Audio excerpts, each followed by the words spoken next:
2 minutes. Thank you.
All right, ladies and gentlemen, thank you so much for being here. Thank you for those that are attending online.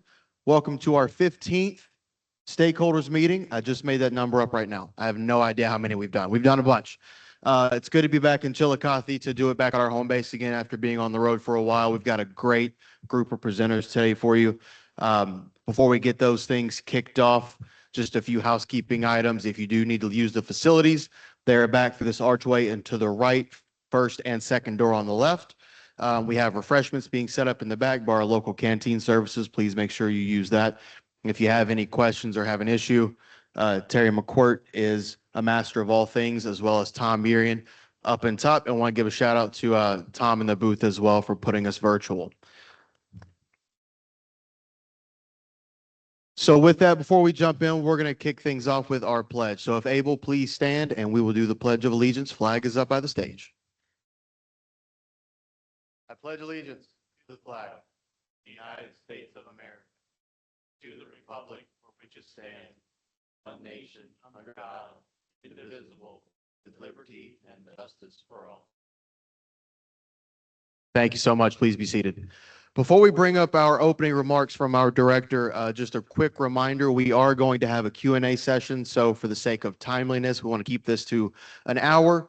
Please hold your questions till the end. We'll pass the mic around. And once we get to that point, remember, wait till myself or Terry gets to you with the microphone before you ask your questions so those online can hear it as well. So with that, I'd like to present our facility director for our opening remarks, Mr. Ken Mortimer. Yeah, knock that off. You know better than that. I apparently have control, which is frightening in itself. So I'm joined by our leadership team. So Ms. Katie Hills, our chief nursing executive, our associate director for patient care services, Dr. Becky Houston, who is sitting in for Dr. Tran as our deputy chief medical officer. So she's acting for him today. And Dr. Rob Taylor, our associate director, which is a fancy phrase for chief operating officer. And I encourage you to print The last picture on my right, your left, out, it's suitable for keeping away mice, small children, solicitors, mosquitoes. They come after me, so they won't come after you. I'm Ken, and you all know who I am. Yeah. All right, so let's talk a little bit about, I'm going to turn a little bit. Let's talk a little bit about numbers. You know I love numbers. Anybody who's been around me knows that I am all about them.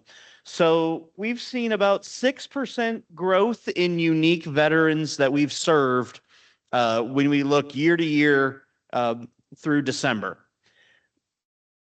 That's pretty good for a facility that's spent 5 years on decline. And so, you know, it's not the numbers I want. I don't think places like Google or Anduril get out of bed for 6%. But for us, that's huge. And every one of those veterans in that 6% is a human being who we have the honor of serving.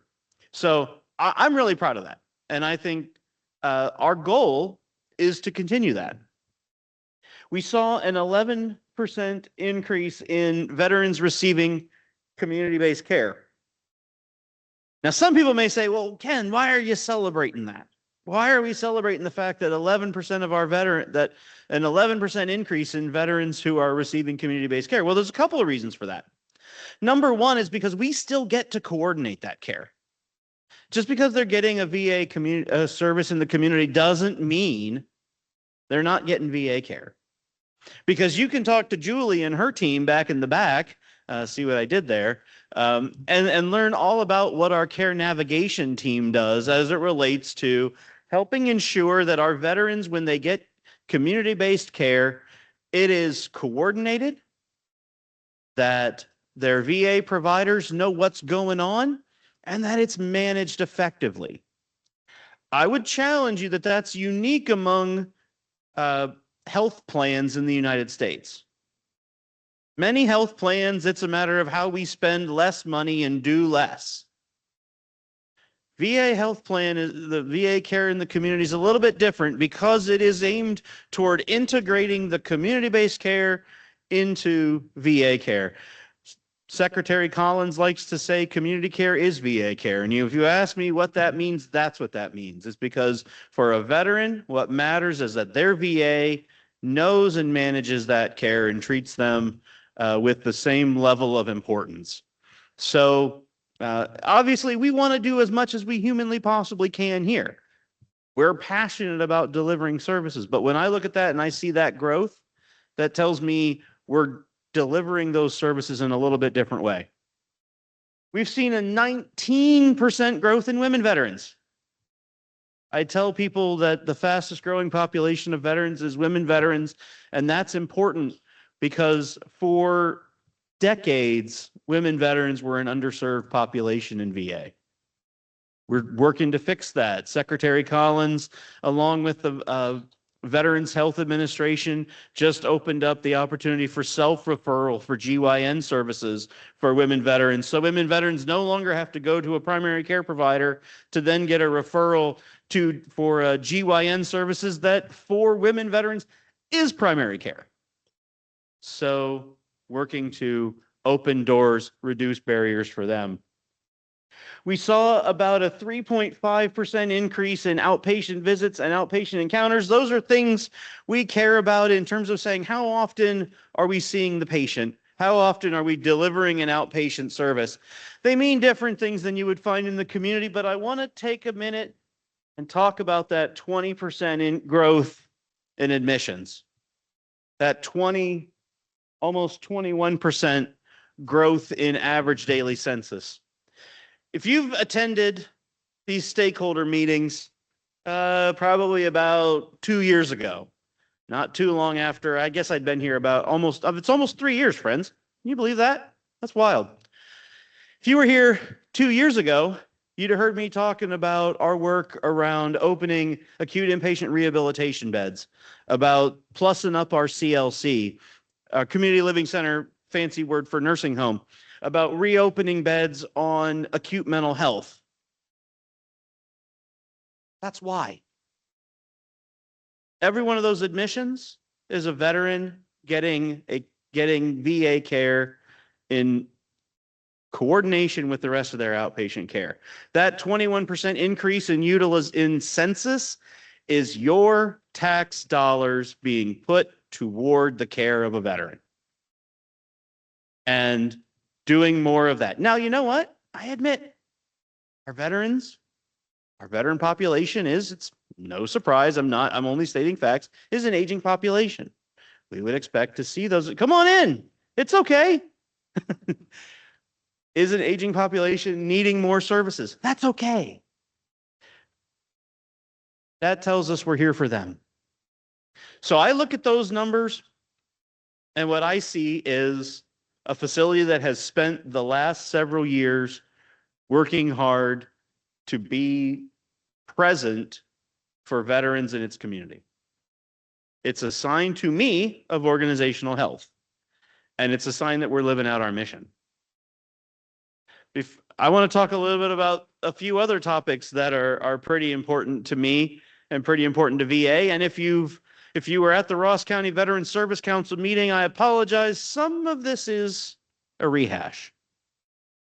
But you might know we have a little thing called the Federal Electronic Health Record coming along. Dr. John Welch is our deployment lead. He's going to tell you all about that. Let me give you the cliff notes, the high points, if you take nothing away, remember this. The purpose of the federal EHR is to move us into, well, frankly, the 20th century, because we were still there, but move us even beyond that and into technology consistent with what the rest of the community uses. Because we want to be that flexible. We want to have the ability to take not 4,000 different discrete data points that matter to veterans care, but closer to 40,000 data points that we can use to help veterans manage their care, and we co-manage it with them.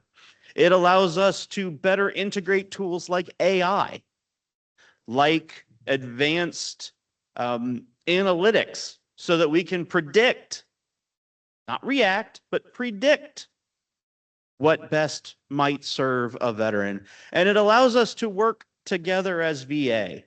Because right now, if a veteran wants to go to Columbus from here, and we want to help them with that, there's a series of interfacility connections, and it's a nightmare. This system allows a single VA medical record for a veteran, no matter where they go, when they hit the federal EHR. In 5 years or so, when every VA is on the same system, that record is integrated no matter where that veteran goes. That is a powerful, powerful change. And it allows us to work together to take the best from Chillicothe, the best workflows, the best care pathways, the best of everything, and move it to our peers as standardized workflows. It allows us to take the high tech and the high research-based tools that we develop in places like Palo Alto or Minneapolis or any of the other, Houston, and bring that to Chillicothe in a seamless way. Because VA will it won't necessarily be Ken's decision. What are we going to do? It's VA saying, this is the best thing for veterans, and we're going to adopt this workflow. It's a powerful tool. It is a big change. It's a change that I'll be honest, I'm nervous. I'm nervous because, as you're going to hear, I'm sure, from Dr. Welch, we're going to be delivering close to 10,000 hours of training for our staff before June. Some of it's already done. We've been training some of our super users. We're going to be instituting what we call learning labs to allow our staff to work in a simulated environment so that when you walk in the door, you're not the first person that they work through that flow as a team for. But you're going to see a few challenges and a few hiccups along the way. And we're ramping down our care so that we can be present and be using the system safely so that later we can ramp back up and be doing all the things that we need to be doing for those veterans. So Those numbers that I showed you in 2026, when we get a year from now in December 2026, probably going to be lower. You're probably going to see a little bit of red on that. But I would submit to you that the red on that is geared not toward, because Chillicothe is not a going concern. We are, but because we are managing our workload to ensure that we do this safely. And you have heard me say from the day I walked in the door almost 3 years ago that safety is the number one thing. So there's that. The other thing, and something I want to talk a little bit about because I think it's important and I think it's a benefit to veterans. Gosh, back in, I guess it must have been the late 2010s, Congress passed what's called the Cures Act. And one of the many things the Cures Act did was it stipulated that patients need to have essentially rapid access to their lab results. And VA, having the technical challenges we inevitably have, didn't necessarily bring that along until just recently. So many of you and your peer veterans, if you've had a lab, you're probably seeing in your My Healthy Vet portal or your va.gov portal or wherever you get your test results, you're probably seeing lab results that are coming in sooner. That to me is great. That's what I'm used to. I'm used to that on when I go to Adena or wherever I go. I'm used to logging into the patient portal. As soon as that lab's ready, it hits and I can see it. Veterans are generally used to getting a lab letter. What that means for you and what that means for veterans is more rapid access to your labs. But I want to bring up one other important thing. That communication, that electronic communication, does not mean your VA provider is not looking at that and making clinical judgments and won't be contacting you to better adjust the care you receive. This is not about, okay, well, we sent Ken's lab results that said his, I don't know, his brain chemicals are off, although you all know that just having a conversation with me. But what it means is that, yes, that is there, that's available to them, and that clinician's still reviewing it, still going to work with you. And I think that's important because for some labs, like say prostate screening antigen, which is we use for getting a sense of if there's a risk of prostate cancer, that can be frightening. And I want to assure you all that just because that's there doesn't mean that your clinicians aren't still engaged with that and that they won't be looking out for you. And I know nobody's going to think that about Chillicothe, but let's be honest, not everywhere is Chillicothe. We're pretty good, I think. So I want to bring up those two things because they represent changes that I think are positives for veterans. I want you to understand what the implications are for you as veterans, for you as stakeholders of this VA. And I want to thank you all for being here because I think those are some topics that I'm particularly proud of. And with that, I'm going to turn it over to a man who needs no introduction, so I won't give him one, Dr. John Welch. Thank you, Ken. Thank you, ladies and gentlemen. Yes, as Ken said, I'm Dr. John Welch, U.S. Army veteran. So all the veterans out there, Harry, how are you? Thank you for your service. To all the employees out there, of which I'm one, thank you for your service to our veterans. And today, I stand before you as what's called a deployment lead. It's a big title with some responsibility. And when things are going great, I get all the credit. When things are going bad, I blame them. So you heard Ken, and that's what makes my job so great is I actually have leaders today who understand what we're talking about, what we're doing. As a provider, when you come see me, and I'm working on that electronic health record, and I have some of my patients here in the room, and they've told me out loud, there's nothing worse than going to a doctor, having them sit across the room, not touch me, and all they're doing is typing away and everything I say and everything that they observe. So I think this electronic health record is going to do a lot for us for that. For those of you who have been inconvenienced in the last year due to all the construction in this facility, Ryan Jeter's sitting there, it's his fault. He runs engineering.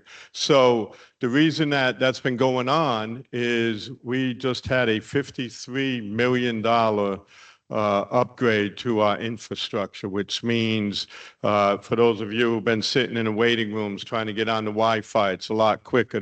There's more places where you can do that. You're not hitting these blackout areas. And so there's a lot of good things coming your way.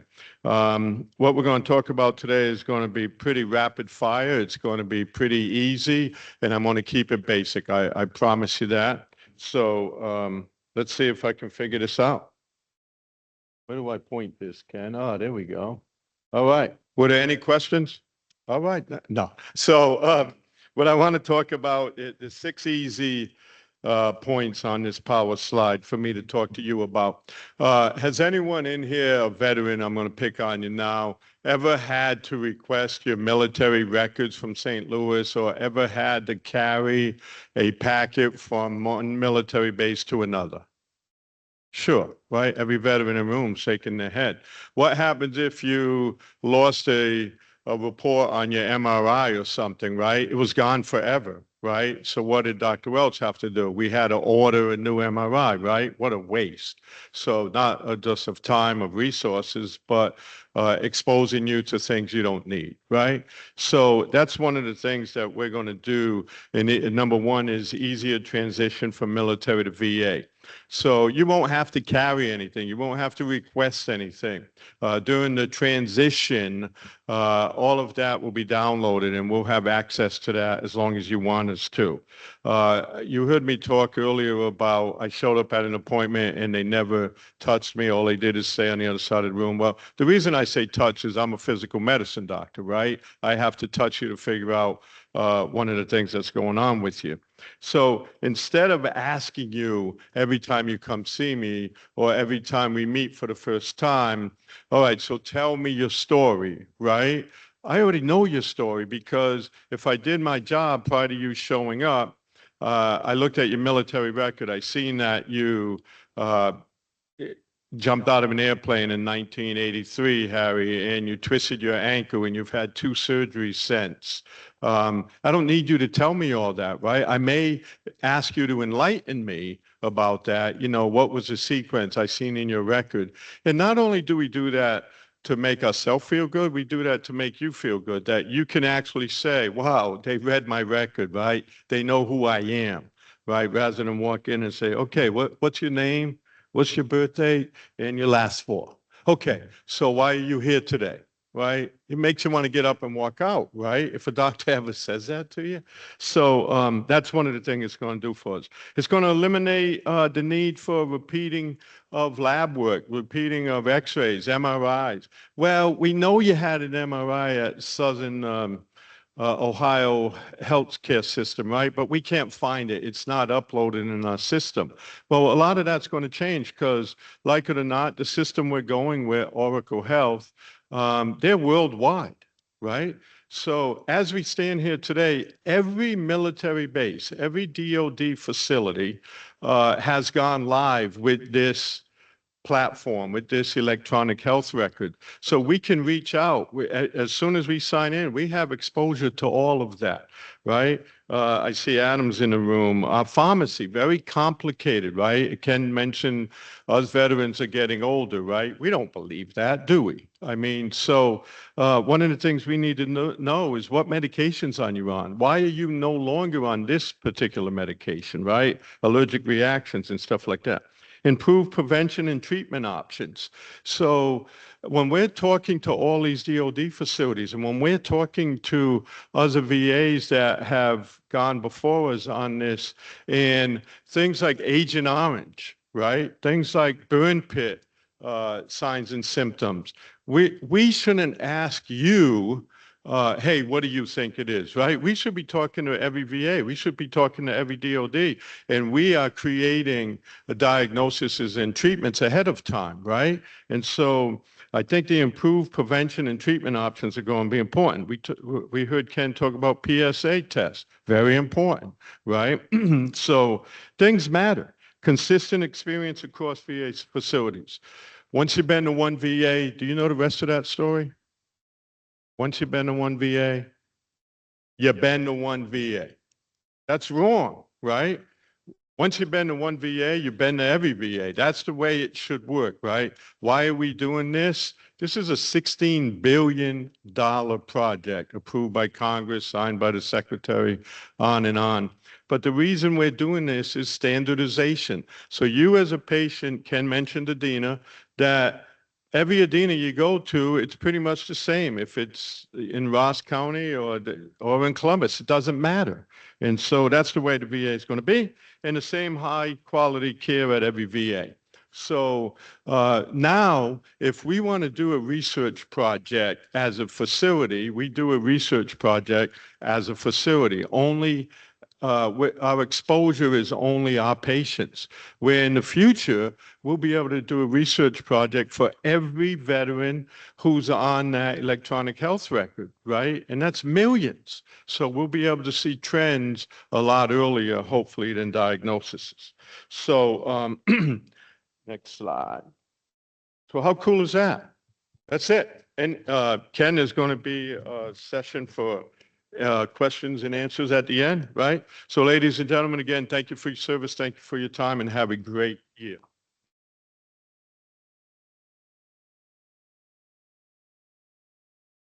All right. Thank you so much, Dr. Welch. Our next presenter is our Chief of Engineering, Mr. Ryan Jeter.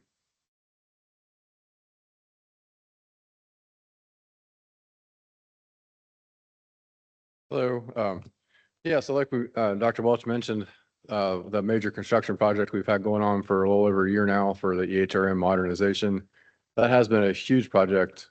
Dollar-wise, it's one of the largest projects that's taken place at this facility since the mid-40s. And that project is more of it's behind us now than is left in front of us. So we'll be wrapping that up well in advance of the go-live date for this June. So that's a huge win for the facility. Here. It's yeah. There we go. Yeah, so that was the slide I was talking about. Polished public speakers, you can tell. So we also have some other projects going that are taking place at the facility here. So we're replacing a bunch of generators. A lot of our emergency generator stock had been installed in the 70s. We even had one that was still with us from 1969. It's gone now, so we've got a lot of modern equipment going in. We've also been working to replace a lot of the elevators. We still have some elevators we have to work on. Anyone who has to wait on an elevator understands the significance of having a nice elevator. We have some projects that upgrade HVAC controls to help keep people comfortable in the buildings when they're with us, and also to improve energy efficiency, which reduces operating costs.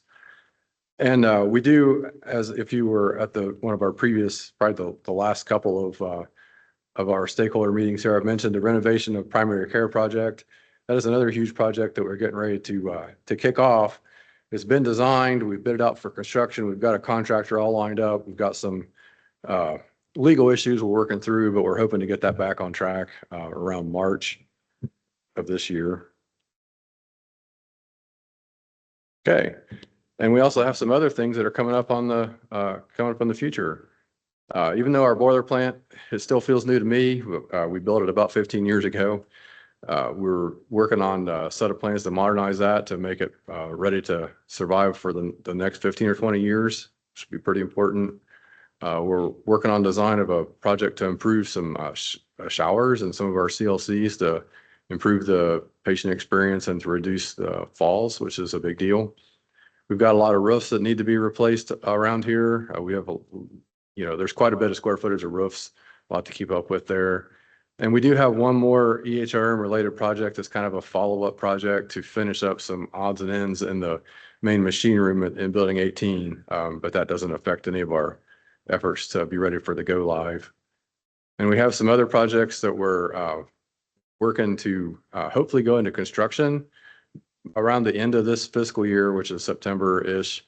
That would be to do some interior upgrades in building 26 to allow us to do some different things in there, to make some improvements to the potable water systems in several of our buildings, and to replace another set of area of roofing over on building 31. And then we've got a couple of projects that are getting ready to move into design, which are listed there, improving interior corridors, spend some time walking around what we call the big circle. Some of that looks a little tired, and we've got some projects to kind of make that better, and to upgrade our fire alarm system and nurse call system. And the one thing that I forgot to put on my slide, which is hard to believe because it's a really big deal, is we're working through the process to finish up the preparation is to open the new Lancaster CBOC this year. That's still on track to open up in about the August, September timeframe. That's this relocation from its current space. It's significantly expanded and has some additional services will be provided there. So that's kind of the short version of what's going on with the capital program.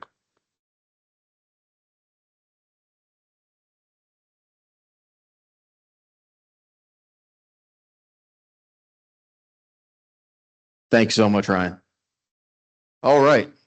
I have one slide and that's it. So this should be quick. I do want to say I'm very impressed. There's 2 trays full of cookies and nobody has gotten up. So immediately gets up. That's my kind of style. All right. So when you came in, you would have seen a couple of flyers on the table. First, I want to bring your attention to the one coming up next. It's Spring Fest 2026. This is our 4th annual concert and car show in support of suicide prevention, suicide awareness. That is May 31st. It is a Sunday. So after you get your time with Jesus, come see us for live music and a car show. And then the big one, July 25th, our date is set for Veterans Appreciation, an all-day event. This is our 18th annual. Huge shout out for Terry McCourt. That's his baby. And we love him for it. We had like 5,000 last year, Terry? Roughly 5,000 patrons on the facility last year. So if you haven't seen one of these, you definitely want to be involved. It is just getting bigger and bigger and bigger each year. And the last thing from the Public Affairs Office, and we don't have a slide for it because it just got developed yesterday. We are starting a Chillicothe VA local newsletter, and not for the facility, it's for the community. So we'll start, if you want to be on that list, make sure you signed in to be on that distro list. This is going to come out quarterly with a lot of updates of what is happening here on station. He'll talk about EHR. Our director will have his Ken's Corner on there as well. Upcoming events will be included. So a lot of great stuff there. So that is pretty much it for public affairs. I will say, if you're not following us on social media, please do so. We're across all major platforms. Just search Chillicothe VAMC and it will get you there. So with that, 30 minutes on the dot. We got about 30 minutes for Q&A. We want to get to your questions, those online. Before we jump in, I want to introduce the people in the room. I'm going to start with Sarah Spikes, our Chief of Veteran Experience. So if you have a complaint, go to her directly. She loves to hear them. Introducing those at the table, Mark Fosnaw with VBA. If you have ratings questions, he's your guy. Stephen Lupo with telehealth. Ashley McAfee, enrollment eligibility. Helen Neal with whole health. Jason Maringer Smith with our suicide prevention team. We have folks from our housing department. We have George Fowler with privacy. Julie Federici there in the back with community care. And from primary care, Patty Scarberry, chief nurse, and Adam Jackson, chief of primary care. And pharmacy. So if you have questions for any of them, feel free, ask those questions as well. We're going to open the panel up behind me as well. I do want to remind you of 2 things. If you have a question, make sure we get a microphone to you. For those that are answering back here, if you are answering, make sure you come up to the podium. That way they can see you online as well. And if you have a private matter question, please take that to the side. We've got a little bit of time after to address those as well. If you feel uncomfortable about your question, grab somebody and we'll take care of it.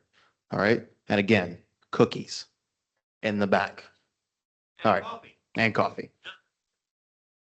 All right. So with that, we will open the floor up to you guys. Questions? Just flag down Terry or myself and we'll get a microphone in your hands. Thank you. Thank you. Hey, my name's Dave and I appreciate all of you guys for what you do. I've been coming here for healthcare since 2014 and I can't find anything to complain about. This is the best healthcare I have ever had. Well, awesome. Well, the other thing is I don't understand that pool and that gym being shut down. Sure. There's a group of us here, several of us here, and a few more others that aren't here that met down there in the pool and the gym. Yep. And there's probably some of us sitting here today alive because of that pool and the gym. Mm-hmm. So I left here on a Tuesday about 2 years ago, and I got a call from a buddy of mine saying, hey, the gym and the pool's closed. That's how it Hasn't was been closed for closed. 2 And years. I remember that like it was yesterday because I thought that is so inconsistent with my frame of reference for the Chillicothe VA. Sure. So I know how important it is to me, and some of us have moved on to the YMCA and others, but there are guys sitting in here right now and guys that aren't sitting here that can't walk up the ramp to get in the YMCA. Mm-hmm. So whatever the situation is, get it open. At least like it was before it was shut down, it was open from 7 to 9:30, I think, 5 days a week, Mm-hmm. which was kind of sort of okay, at least for some of us. Mhm. A lot of them, it was not okay. So long I'm question gonna- is, get it open, please. So first of all, thank you and heard. And I can tell you, I have more employees who want the same thing you want, because when we stopped offering it for veterans, we stopped letting them use it for self-directed fitness, because if it's not a resource for veterans, it's not a resource for us. So let's start with that. Dr. Houston is going to provide additional information, but I want to give you, and many of you, though not all, have heard some of the logic there. We had staff that we lost, and it may sound inconsistent, but we have an obligation to you, I believe. Remember how I said safety is the number one thing, right? I can't have somebody falling out alone. And you all aren't alone, but you're not the only ones in that gym, and certainly not in the pool. Again, there's a safety component there. Now, we closed it. I want to be very clear because words have meaning. We closed it for self-directed fitness. We still have access to the gym and pool through your providers, through any of our various and sundry classes, to include aqua therapy, to include any of our various classes that we do in the gym. So while self-directed fitness is on hold, because again, safety and monitoring and things like that, we still offer those services. I know we have our gym and talk program that we do through our RRTP program with our peer support folks. It is not the answer you want. And I can assure you, we have been pursuing the staffing to open that on a regular basis since the day it closed. And it's not been 2 years. It's been a little over a year, I think. We've had other things we've had other situations where we've closed it because something's broken, where the heater's broken. We've had somebody call off. But as far as the large scale shutdown, it's not been 2 years. So I do want to correct that, but I want to let Dr. Houston speak up too. Hey, guys. Thank you for bringing that up. I just want you to know, ever since we've closed, there hasn't been a day gone by that someone hasn't reached out to me and said, when are we going to open again? Okay. So it's not like it was closed and then I forgot about the pool and the gym. The truth of the matter is, last year we were put on a hiring freeze and there were certain positions that we were not allowed to hire. Unfortunately, that was one of the positions that we were not allowed to hire. We don't have any control of that. I don't like delivering bad news, especially when it means care to your veterans, you're all my veterans, okay? I hate telling people that, but we don't make the rules. We're obligated to follow the rules that are sent down to us, okay? That's hurtful to me. I'm not a veteran, but I love all of my veterans and you're all my veterans, okay? We are working to try to get that open. We're working every angle we can to see if we can get it open. In fact, I have a meeting next Friday. I don't remember what time, 10, 11 o'clock, something like that, to talk about this again. Okay, so it's never been off it's not like, oh, well, the gym and pool's closed, so, oh, well. It's been a constant, we are trying our best to get this open. Am I allowed to say we? Well, so I think the other thing too, the other example of that commitment, and you heard it from Ryan. If I didn't want that gym and pool to be open for both veterans and employees, I wouldn't be fixing the roof. We're fixing to throw a lot of money, and Ryan probably knows how much it is, but a lot of money that we could direct in other places to making sure that that building is available not only for the now, but the future. So we are working the hiring angles. We're getting some relief from the hiring freeze pieces of things. So I expect that we're going to get greater relief on that. That's going to open the door to us restoring those things. We've explored, can we have volunteers do it? Well, then that puts, but again, those volunteers, there's even more requirements because they got to be able to respond to emergent situations. I understand it seems like the lifeguard at the pool that you would find in the summer, some high school kid doing it. And if that were the case, this would be a whole lot easier. But we're not the YMCA. We're not swim at your own risk. We're here because we are not just about you assume the risk. We have an obligation to you to go above that. And when we can't meet that obligation, we have to look and say honestly to ourselves, are we living out our safety, that safety first model? Now, I want to be very clear. There is no one in this room, at least I don't believe in their heart of hearts, doesn't want that to be available to every veteran and our staff. So we're on the same page. Get it open. 100% agree. The how is elusive.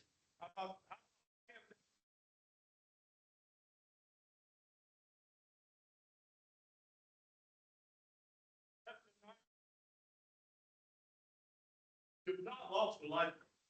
You lost one, but you gained one. Tell me who Sam is.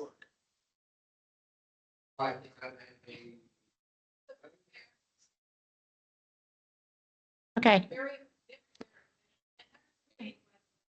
Okay. Okay. Well, Time one out. time. Time out.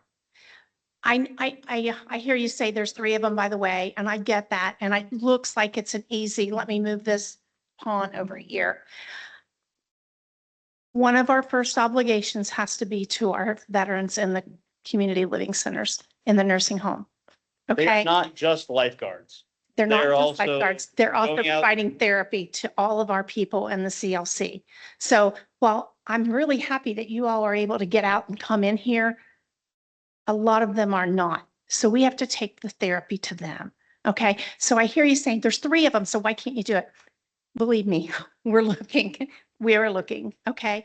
And for the last, since the hiring freeze went Well, on. no, We've for the been last- stretched very thin, and they're still doing a really great job. We don't want to have our people who live in the CLCs fail, okay? Because we didn't provide the care that they need, all right? It doesn't mean that they're more important, but it means you all have been able to get out on your own. But what I am They live hearing, here. but what I am hearing, if there's a priority to you all, the pool is the priority. Right. Okay, Yes. that's what I'm hearing is the pool is the priority for many of you. Go ahead, sir. Actually, grab a microphone. What's that? Give them a microphone. Go ahead and give him a microphone. No, you're ready. I just don't take anything. Okay. Well, again, Answer your question. because we're in a place where we are managing, we're having to figure out what we can do. And if an option on the table is a not inconsiderable portion of our veterans would like to see the pool open for self-directed fitness, that is something we can take back as, hey, if we can't do both, can we do this? I appreciate not just saying this is what we need, but this is a way we might do it. So that's something we absolutely will take and look into. And I know the team is meeting on Friday or next Friday. So that's a valid thing. And I appreciate, and maybe it was an off the cuff idea, but I think we're all agree. We're open to off the cuff ideas because they're better than nothing. So I'm going to move on to. Sit here, wants anything taken away from anybody. No, no. Well, And I don't correct. think, I don't think that. Okay. I'm just telling you that, I heard there's 3 of them.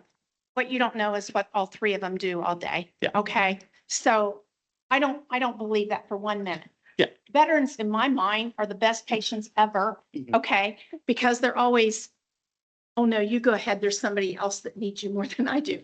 That's been my experience with every veteran I've ever worked with. Somebody else needs you more than I do.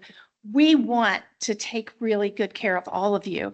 And I don't know how many of these stakeholder meetings I've been privileged to be at. I've heard this from each and every stakeholder meeting I've been at. So we do take this seriously. I also attend all the new employee orientation meetings that Ken runs. And Ken tells everybody right off the bat, safety is the floor. That's not something we want to achieve. No, that's the floor. We have to be safe. So know that it's not as simple as, oh, we got 3 of them, so we could send 1 here. Yeah. We have to make sure that what we do is safe for all veterans, all veterans. And I hope I didn't imply that I wanted you to take care away from a veteran. No. Okay. I think the point there is, and I'm going to move on to Terry Dowdy because he's been very patient, but I think the floor is we are, Back here. yeah, Terry. Oh, okay. Oh, yeah. We got several people in line, so Yeah, just so bear with us. I'm going to leave it there. Go ahead, Terry. Well, actually, one question and add on to this. Sure. The add-on is the VA did a study prior to COVID. I used that study when they were trying to shut us down here, that about the poor. The study was PTSD and pools were great. It helped PTS patients. And handed that study to the secretary, and he didn't do nothing about it. Because, that when they were trying to shut us down. Now, my question is on the health records. Yeah. When I go to Adina to have an ultrasound done Mhm. or a heart cath or anything like that, would that show up in the VA paperwork or computer systems? Because I have had a vascular ultrasound here. Then a week later, I had down at Adina at the exact same procedure. Sure. Because Dina did not have your guys' records or you guys did not have their. Hopefully they will link. So the short answer is well, it's a long answer. I'm sorry, because I don't do short answers. Anybody who knows me knows that. The new electronic health records allows us to participate in health exchanges. Our present system does not. So as we move to a more modern electronic health record, we then gain access to the health record exchanges that allow us to pull information in. Right now, and Julie Federici and her team are fantastic, they actually go out, and when there are certain types of records that are pretty critical, say operative reports and things, they actually have access to Adina's record and they pull that over. They have to go and pull that out. The health record exchanges allows us to do that more in an automated fashion. So I think you will see that. Do I guarantee that it's going to go direct from Adina to Chillicothe and not through some other system? No, but health record exchanges are, again, what our larger health system uses. So I do think we're going to see improvement in that. Who was next, Harry? Thank you. Yeah, I Hi. know. We're still working through the line. I'm John Parks. Hi, John. Vietnam era veteran. All right, welcome home. I don't know that this is useful, but I'm here about the pool Sure. and maybe at some level we'll get tired of all these meetings being exclusively about the pool. I'm point here for is- you. The This is point your time. is, I'm very happy with my health care. Sure, good. And I understand that you're managing billions of dollars worth of activity. Okay. Not that much, but thank you. Well, several millions in Sure, any event. sure. And it's easy to, drop the ball, if you Mhm. will, on a minor issue. I can tell you that your assertion that access through aquatherapy is a thing, to let you know, I was kicked out of the pool Mhm. because there were more people than the pool could handle using aquatherapy Mhm. as a way to get in there. So now I've been essentially kicked out twice. Mhm. It's the single method I use for whatever they call the thing where you run your heart and your breathing to a new level. Mhm. Cause I can't run Mhm. and I miss it. Okay. And I just wanted to let you know that there's another veteran concerned about access to the pool in order to just swim. I appreciate that. And thank you for that, sir. And heard. I don't think there's anything more I can add because you've said it very well. Thank you. Yes, ma'am. Hi, Patty Hamilton, U.S. Army veteran. Hi, Patty. I would like to give you some solutions Okay. for your aquatherapy. Number one, use flex scheduling. Get rid of all of these layers of leadership. There are way too many layers of leadership in this facility. I worked here. I know that many people can attest to that. Get rid of that. And then the other thing is that, the flex scheduling Serenity Center, from my understanding, is open, but you have more staff than you have veterans. So maybe you could look at where your staffing is and use that way. I think that is so important to actually look at that instead of always saying, well, we can't let the rec therapists do their job and open it. Plus, the second thing you could do is you can open up an advanced or a second class of aquatherapy instead of only having one. For 2 days a week. Those are many options we could use. But the question I have is I'm here about the aquatherapy as well, because I feel that it's important. But my question is about the phone system. Why is it that we as veterans get calls from our provider, but if we miss their call, we can't call and talk to anyone? It's like you sit on the phone for 30, 45 minutes just waiting for them to go from either the operator or the call center to try to even get back in touch with them. It's really disheartening when you're not feeling well to be able to even talk to a provider. And I want a solution for that as well, because I think that's a disservice. When I worked here, I gave people my direct line because that was important to me to hear from people, not to have them go through a nut roll of trying to get to talk to me. Sure. So on the phone side of things, so the short answer to that is VA as a whole has moved in the direction of using our clinical contact centers, in no small part because those allow for direct contact with medical support assistants, with nurses, and with pharmacists and the like. So we built a contact center structure so that those things which can be addressed by someone outside of the clinic, it can be, I understand.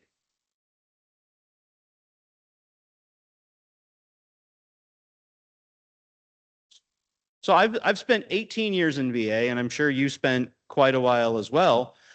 I can tell you I heard the same frustrations when we didn't have contact centers, because I have to call and leave a message and I can't talk to a human being.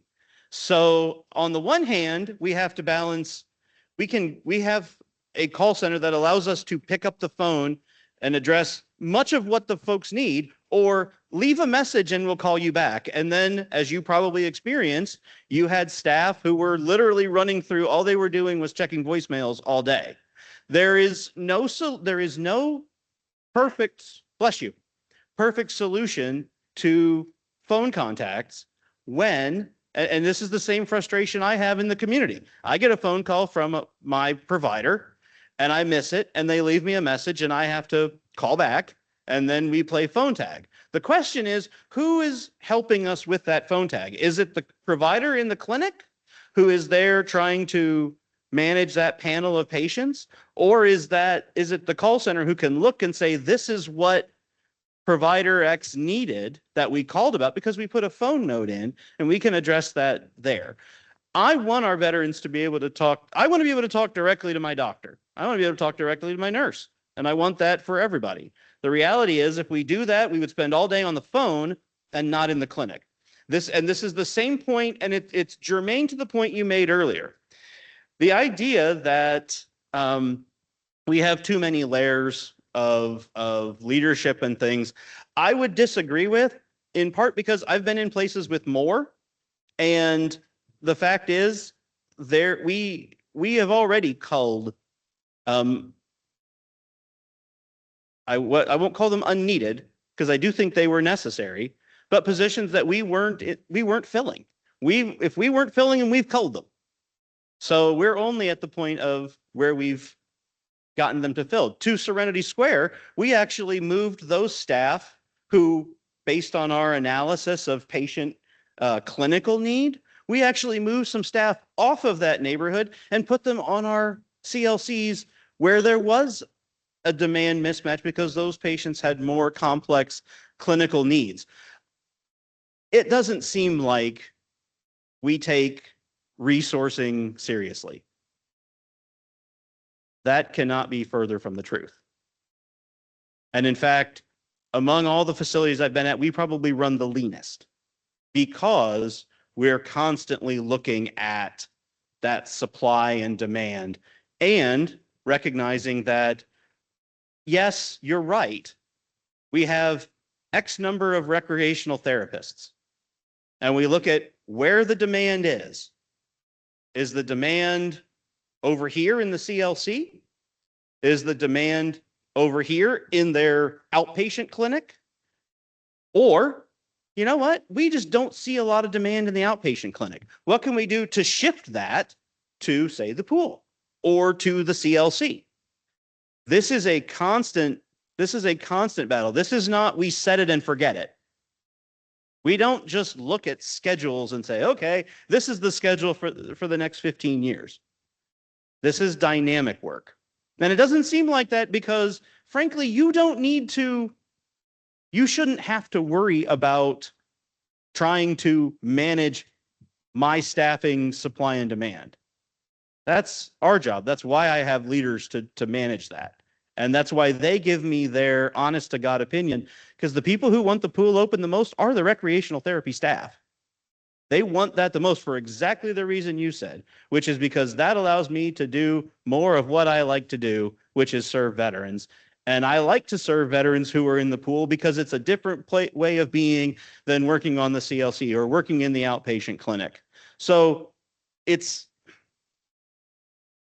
all right. I'm going to leave it there because I think I've said a lot without maybe saying anything else that's useful.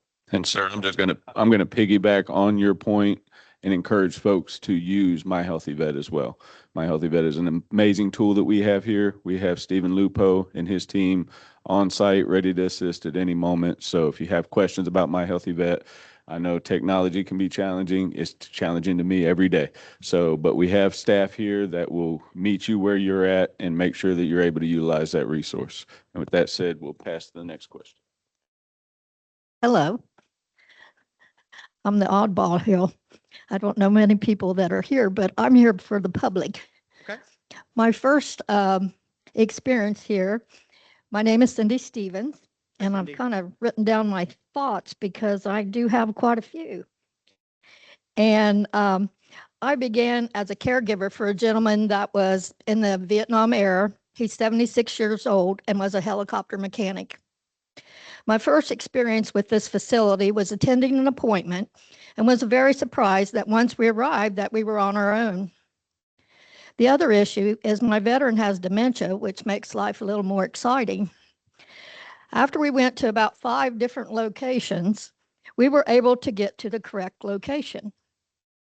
At the end of my visit to the greeting station, I requested a map about the facility, only to find out that that was a flat map with just the numbers of the building. Well, so that brings me to today. The care that my veteran has received has been wonderful. Each department has been right on task and is helpful if I have questions. But as I have attended your facility many times over the last 4 years, I have noticed that most of your patients are over the age of 70 years old. So that brings me to a few suggestions that I believe would make a difference here at this facility. Number one, fix the elevator at the main entrance by the drive.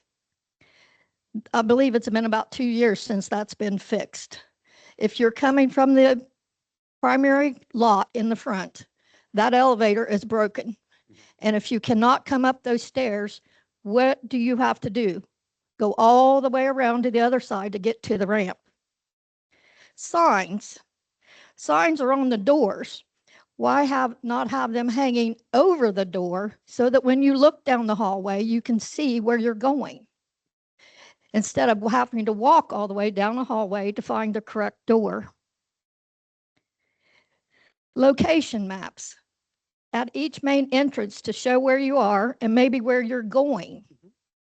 Possible use color coding. I know as I see these people age, trying to read signs is tough. So if we use color coding to these buildings, that probably would be an assistance. Also, whenever you give out the map, it's copied. I think it's been copied 1,000 times. It's very light. You can hardly see it. And if I was a new person bringing my veteran here, I'm like, okay, that's building 31. What's in what 31? Sure. I don't know. Mhm. But after I look over this, parking. Parking is wonderful here if you have a handicap sticker. If you don't have a handicap sticker and you bring somebody here, I bring my veteran to the door, drop him off, and go park. And I'm capable of walking to those locations. But what happens to the person that is not able to do that walk? I've seen them struggle. I've seen the wives holding on to the husband, trying to get him down the long hallway. I've seen oxygen. I have seen the wheelchairs. I have seen the people struggling. I also know that the transportation inside this facility, I'm sorry, I'm a little windy. By all means.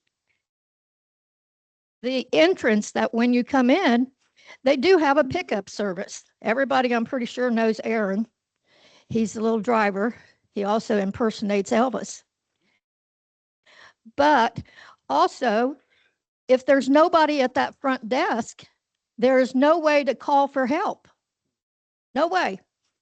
How are you going to get help? Because sometimes there's somebody there and sometimes there isn't. But if you need that help, Well, how do no, you no, get I- it? Yeah, I'm sorry. I want to ask a question. So we have the desk where we usually have volunteers. And then we have the desk in front of the urgent care. Are you saying both of those are unmanned? 'Cause If Mhm. that's a problem, we need to address that because that's Yeah, where well, a majority of the time when I come in, there's no one in that seat. But finally, wait. In which one? In the volunteer seat underneath the motto? the front desk where you come in and it's, got a round. Yeah, that's what I'm saying. We have the urgent care check-in desk too, which is right around the corner. Well, I That know should where be that manned is, all the yes. time. And they can help you. I say that because if my urgent care check-in desk is unmanned, I have a big problem. Oh, no, The they're there. volunteer They're one- there. But the like I volunteer- said, when you're coming in cold, like I was, Uh-huh. I mean, I was never in the VA Medical Center ever. But I mean, I see these people and I'm just amazed at what they go through to get there. And probably the biggest issue is the pharmacy. Okay. The pharmacy's on the second floor. Mhm. You have to walk a very long way to get there. It's probably the largest facility used in this facility because all of them have prescriptions. And again, I see people struggling to get there to get a prescription when it should be closer to the front door. Why are we making them walk down the long hallway, turn left, go down the long hallway, turn right, go down the long hallway to get to the center elevator? I mean, these are just basic things that don't cost anything to correct. But it does affect the safety of these people coming and going. Okay. So let me touch on a few of those points because I recognize we have other folks who have some things, and I do want to move on, and then I'll come back to you if we have some That's additional fine. time. So on the maps thing, I actually have one of our leadership development groups that has developed essentially location maps, as you've talked about, based on a QR code where you can scan it and it'll help you get to where you need to go. We're actually, I believe, working on putting that on our website. So Are older and they do not have cell phones. you know, mean, I'm gonna I'm push just back a talking- little bit on that because I think we've seen, I don't think you're necessarily giving enough credit to some of our older veterans who are often very attuned at using their cell phones. That may be an agree to disagree thing, but I can tell you that we see putting out a map for how to get to every single location is untenable. And as you've even mentioned, they end up being copies of copies of copies of copies. So we're trying to put them at a place where they are more easily accessible so people can get directions to where they're going rather than, as you say, a flat map. So giving some of that guidance and putting it out. I mean, that's going to address the issues. I hope so. I have a lot of square footage and those brochures, they don't all together fit on even several pages because of the square footage we've got. But I think your point about wayfinding and all that is very, very true. And it's, again, something that I like the idea of, making something we can hang so that it is accessible and is visible there. On the transportation bit, you've talked about that. Our indoor transportation is something that we do want to make sure we have continuity of and that we are providing, because to that end, you're right. We used to have signs up about how to get a hold of Car One, which was the car that drove the shuttle lots, that drove the lots to pick people up, bring them in. I don't know that we still have those up to any significant degree, but when we have, if we don't have a call off, when we have our Car One running, we have cars there that exist to pick people up and bring them to the door. I don't want a veteran struggling. And if we're not making that resource adequately known, that to me tells me we have a communication breakdown there. And that's one thing that Vehicle come and pick somebody up. So, again, I think we have a resource that is then untapped because we're not making it known well enough. So that's a valid point. But I know we've run Car One for years, I think. And again, if it's not known and it's not accessible, then if it's not known because nobody knows to use it, nobody knows how, okay, we need to fix that. We're working on indoor transportation, outdoor transportation. Signage is absolutely true. Signage is something I think we've been challenged with, as have we had with, making sure our maps are effective. The building one, I think it's, what is that? 1 East elevator, is that right? The one that goes down to audiology and up to primary care. Is that the one? I think that's the one right by the urgent care. That's what you're talking about in 31. I'm talking about the elevator in the Oh. parking lot. Sorry, I misunderstood that you were talking about that, the wheelchair lift versus the. Yeah. Yeah. Yeah. I'm sorry, I thought you were talking about our indoor elevators that get people around to the. Okay. I don't believe that they can get up to where they need to go if they're walking. No, And- fair point. I misunderstood you because if we do have elevators that have malfunctioned, but they're working on that. So, okay, clearly I misunderstood. I do want to move on because I know we have several other folks who are waiting. Go ahead, please. Yep. I get nervous when I have a microphone in my mouth. Do you need me to flash some karaoke up there? Maybe a little Sweet Caroline? Yeah, that That'll would be help great. everybody, I think. I was wondering about the women's clinic Mhm. and what are we doing with that? getting back a women's program? We don't have an answer for that. We will take that. Go ahead, Alan. Just for everybody, let me see this for a second. So they can hear me online. We are revamping right now. Our women's program manager, Bonnie Owen, she set up our next women's teletown hall on the 27th. That advertising is going out tomorrow. So you'll be getting a phone call. All the women in our catchment area will be getting a phone call, and that's a perfect opportunity to ask as many questions as you can think of because we'll have all the right players at the table. Mhm. Quick. We have Real- not typically, real quick. sorry, go ahead. I'm concerned about the people that are in programming Mhm. as far as, you know, they're in recovery. Yes. And their programming should include body, mind, and spirit Hmm. healing. And if they don't get the exercise Hmm. that helps their bodies, then, they don't change their lifestyle, Sure. and they don't have that to take it with them.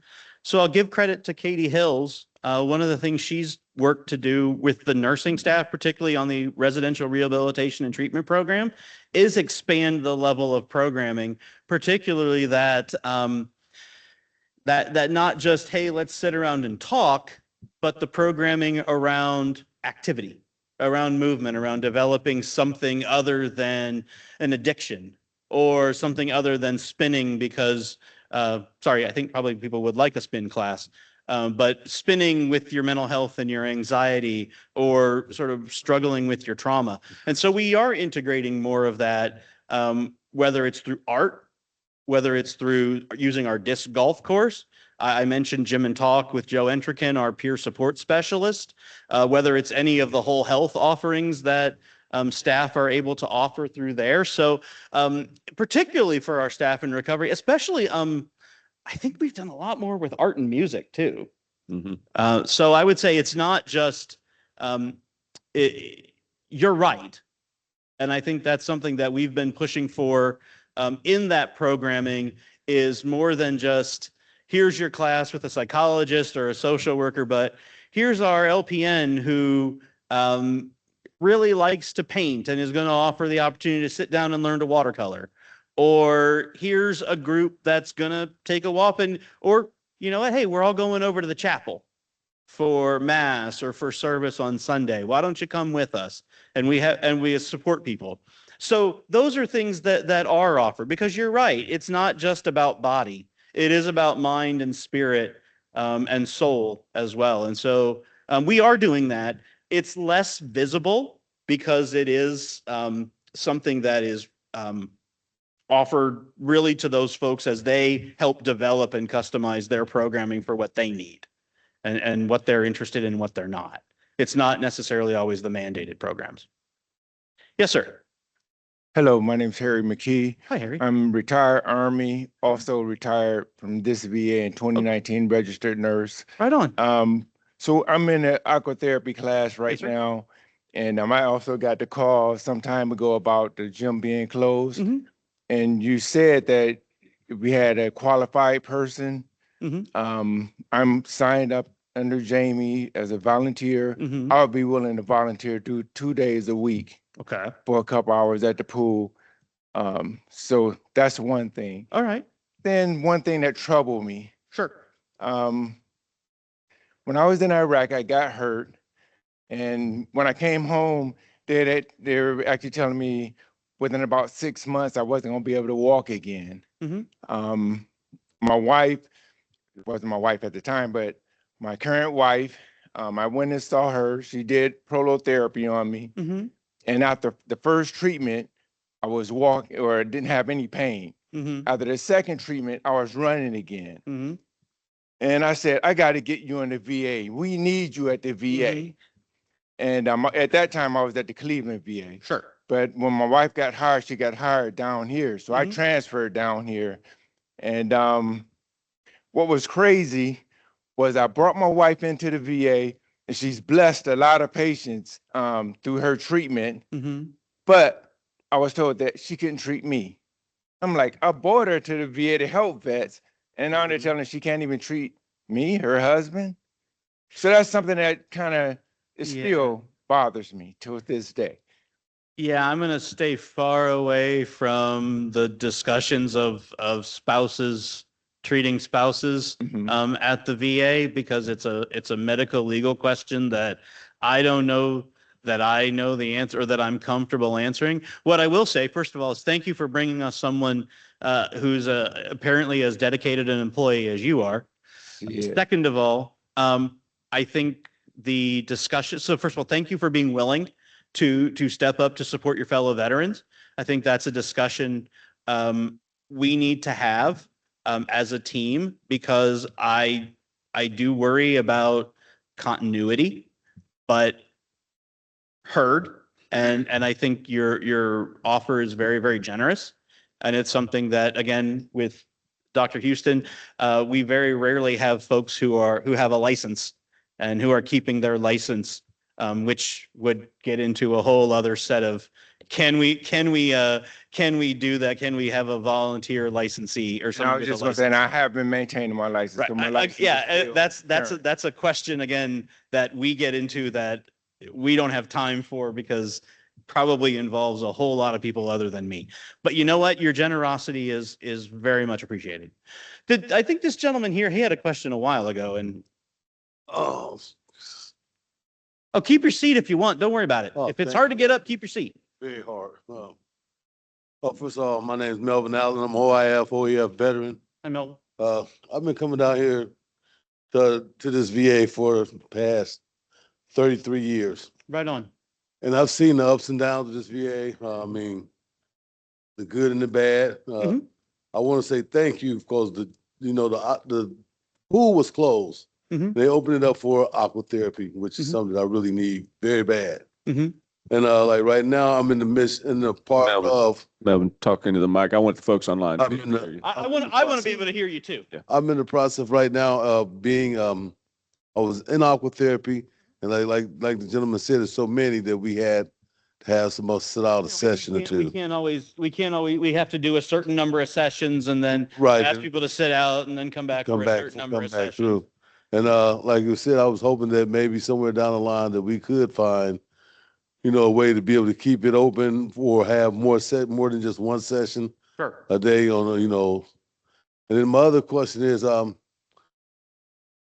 goes to mental health. And I've been coming down here for a lot. After I got back from Iraq, Mhm. I had a lot of mental health problems. Sure. Thank you for your service. And thank you. And the biggest thing is I always come in, and I'll always get an intern. Mhm. And they say, well, I'm gonna be here. I'm gonna be with you. I'm gonna stick with you. And then here it is, 4, 6 months later, they're gone.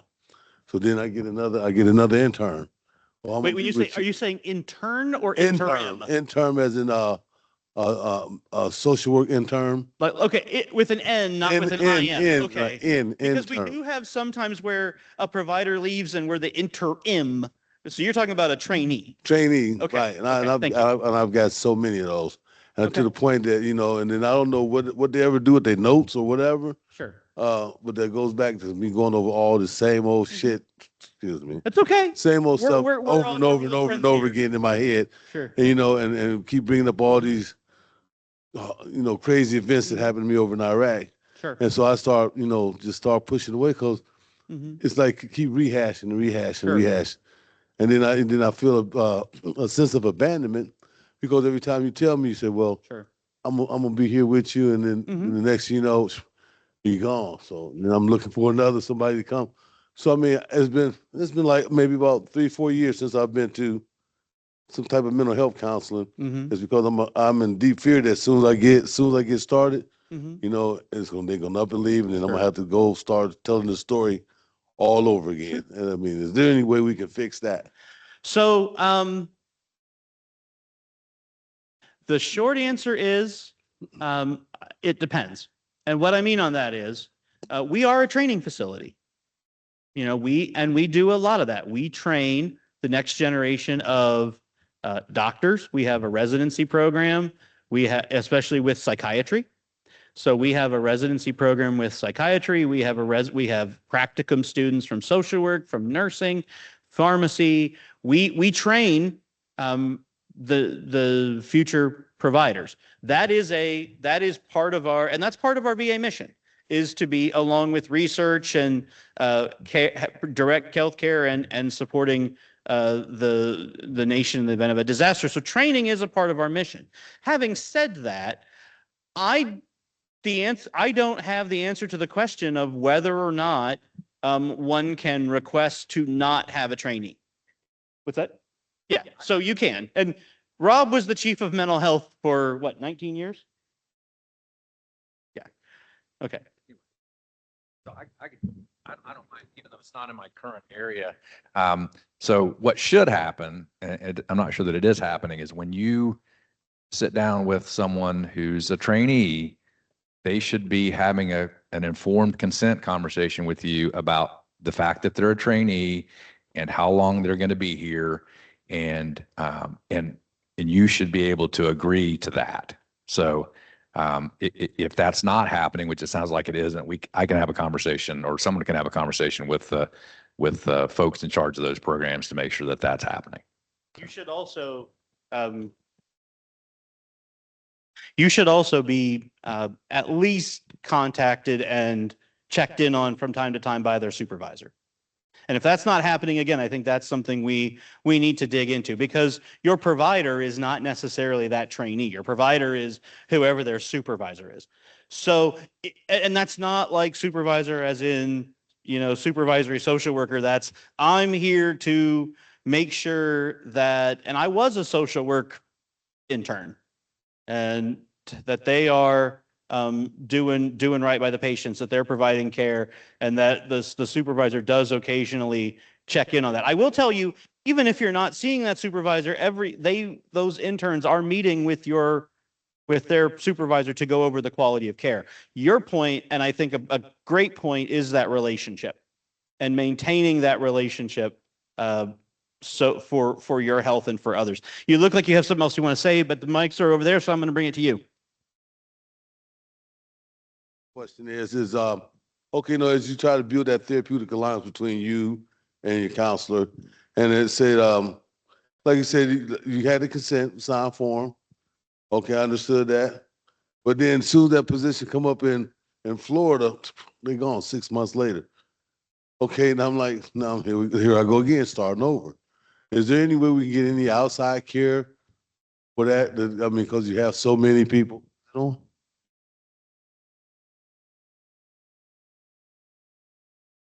Alan's going to hate me. I'm sorry. I hate standing behind that thing. So yeah, I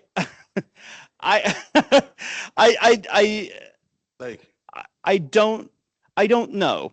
And the reason I say that is because our community care program is managed by a set of rules, and we don't necessarily have the authority to say, well, Melvin, right?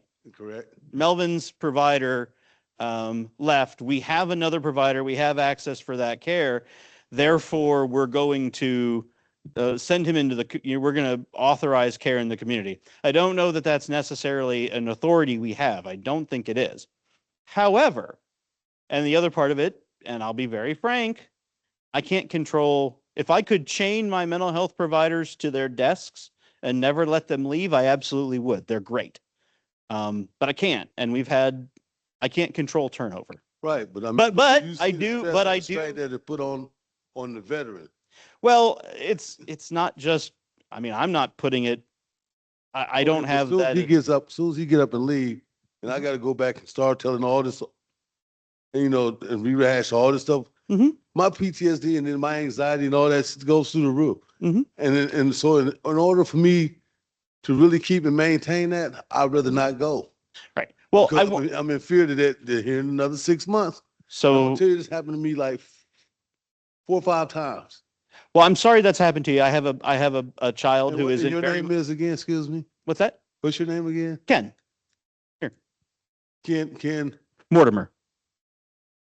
You don't remember me? I'm afraid I don't. I'm sorry, Melvin. So your point's well made, and I'll be honest. I have a daughter who's very much in the same boat. Hates telling the whole mental health journey. I understand where I see where you're coming from a position of empathy. I cannot tell you that we have authority to send you into the community for that care. I am trying to retain my, for massage therapy and everything else. Why can't we do? because there at times if I have access for mental health, I have to respect that I can't use that authority. If you want to know more about community care authorities, Julie can speak to that. I understand what I understand you wanting is continuity.